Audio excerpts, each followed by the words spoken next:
Dinagsa ng mga Pilipino mula sa Europa ang The Hague, Netherlands, upang magpakita ng suporta kay dating Pangulong Rodrigo Duterte. Sa ibinahaging video sa Facebook ni Andy Peñafuerte III, makikitang hinarap at kinausap ni Vice President Sara Duterte ang mga Pinoy na nag-effort na bumiyahe patungong The Hague. Ilan sa mga Pilipino ay mula pa sa Norway, Switzerland at Italy. Maraming salamat kasi nagbiyahe pa kayo, nag-absent pa kayo, madami kayong pinagliban na mga kailangan ninyong gawin para pumunta rito. So maraming salamat sa oras ninyo at sa pagpapakita ninyo ng suporta kay Pangulong Rodrigo Duterte. Saad ni VP Sara.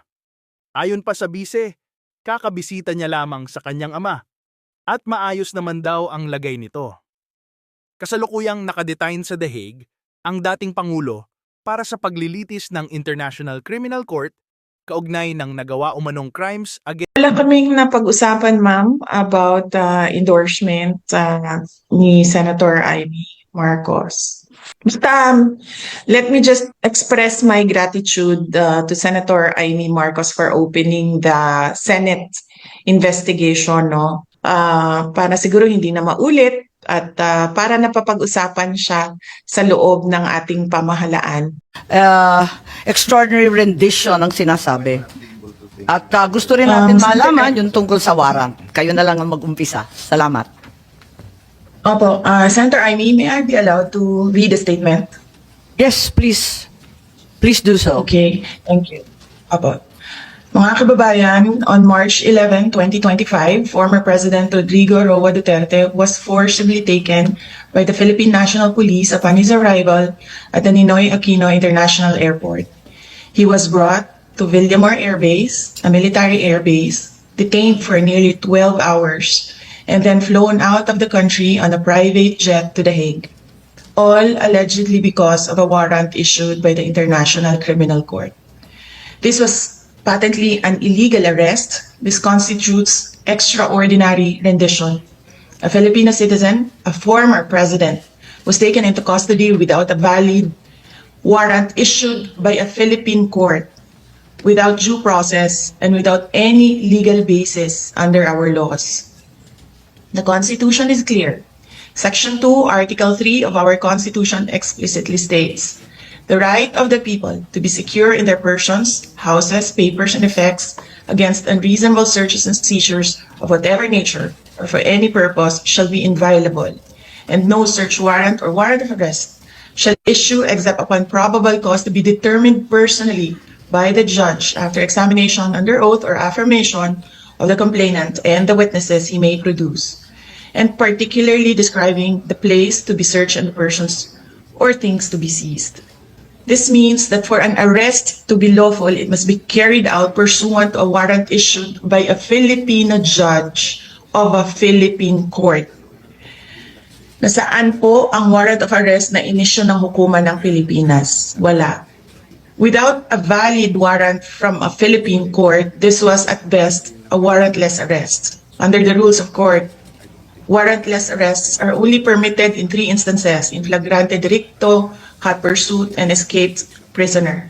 None of these circumstances applied to the case of the former president. Bola tayo ng mga administrasyon ng Marcos Jr. nung sinasabi nila na legal ang pag-a-arrest dahil ito ay diffusion notice.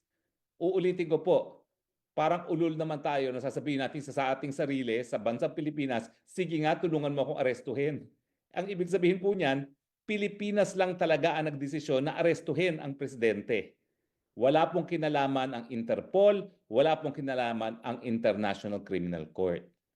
Ganun pa man, ano naman ang pagkakaiba yung diffusion at saka yung red notice? Well, yung red notice kasi, Interpol mismo ang nag-i-issue niyan. Kung gets nyo? Ang diffusion, Pilipinas ang nag-issue na nakikiusap sa mga bansa, tulungan nyo kaming arestuhin si PRRD.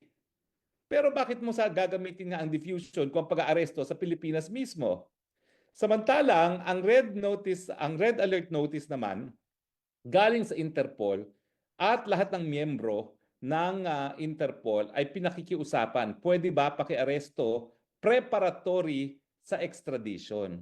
Hindi po automatic yan kahit tayong parte ng daigdig. Kasi kinakailangan magkaroon ng proseso na masiguro na yung due process right ng nasasakdal ay may respeto. Kaya nga po, kapag ang proseso ay parang extradition, yung extradition hearing na yan ay para lang masigurado na yung due process right, yung karapatang madinig ng nasasakdal, kung meron na labag na karapatang pantao o kung ano man ang objection niya doon sa jurisdiction ng korteng lilitis sa kanya, ay madesisyonan ng korte. Malinaw po. Pero walang nag-request na arestuhin ng presidente. Yan ay decision lamang ng Pilipinas. So wag na sana tayong malinlang bilang taong bayan na di umano sumusunod lang kami sa warrant of arrest ng ICC. Now, sabihin natin merong warrant of arrest. Hindi nga po automatic yung pagtutulungan ng mga bansa. Kaya nga po, ang nakahandang petition sana ay certiorari para mapigilan yung pagtutulungan ng mga Pilipino sa ICC. Pero sa punto pag-aresto po, wala pang kahit anong hiningi ang ICC. Sa katotohanan, nabulaga na lang sila at nandyan na ang pagkatao ni Presidente Rodrigo Roa Duterte sa dahig na hindi pa naman sila formal na humihingi ng kooperasyon ng Pilipinas. Ibig sabihin, talagang nais nilang tanggalin si Presidente Duterte bilang tinik sa kanilang plano na Marcos forever. Malinaw po yan at ngayon po, nagtagumpay sila. Pero pag-uusapan nga po, no, ngayong malinaw na wala namang request ang ICC na isurrender siya. Paano naman magkakaroon ng duty to cooperate kung hindi pa nagkaroon ng request? Di ba? Kakatawa naman yan. Ibig sabihin, binolunteer ng Pilipinas ang pagkatao ni Presidente Duterte, pero si Presidente Duterte hindi siya nag-voluntary surrender. Labag sa kanyang kalooban at kagustuhan ang pagpapadala sa kanya sa dahig. Walang voluntary surrender. Kaya nga tinatawag natin, kidnapping ang nangyari.